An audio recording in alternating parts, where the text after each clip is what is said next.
আপনারা দেখছেন নিউজ 24 নবীনগর, সত্যের পক্ষে অঙ্গীকারবদ্ধ।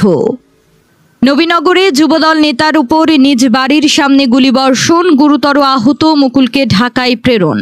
নিজস্ব প্রতিনিধির পাঠানো প্রতিবেদনে দেখুন বিস্তারিত।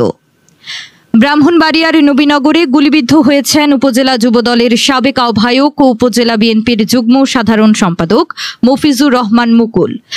শুক্রবার রাত প্রায় ৮টার দিকে নবীনগর পৌরসভার ২ নং ওয়ার্ডের পদ্মপাড়ায় নিজ বাসার সামনে দুর্বৃত্তরা ৩ রাউন্ড গুলি ছোড়ে এবং দ্রুত পালিয়ে যায়। গুলিবিদ্ধ অবস্থায় মুকুলকে পরিবারের সদস্যরা স্থানীয়দের সহায়তায় রিকশায় করে নবীনগর উপজেলা স্বাস্থ্য কমপ্লেক্সে নিয়ে যান।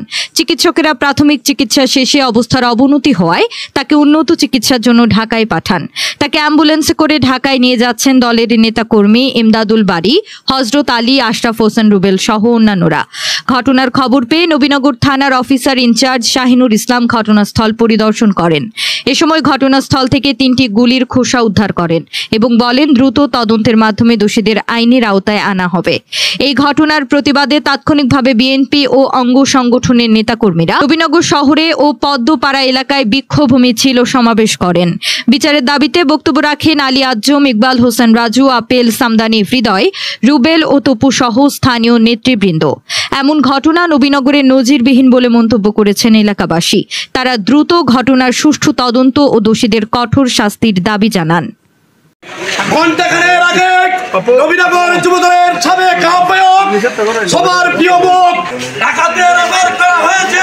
আমাদের দলের বিরুদ্ধে অনেক ষড়যন্ত্র হচ্ছে। কুচক্রী মহল যে কোনো উপায় হামলা করে, দাঙ্গা হাঙ্গামা করে ওই পরাজিত শক্তি আমাদেরকে পরাজিত নবীনগরে গুলি কেন? মুকুল ভাইয়ের কিছু হলে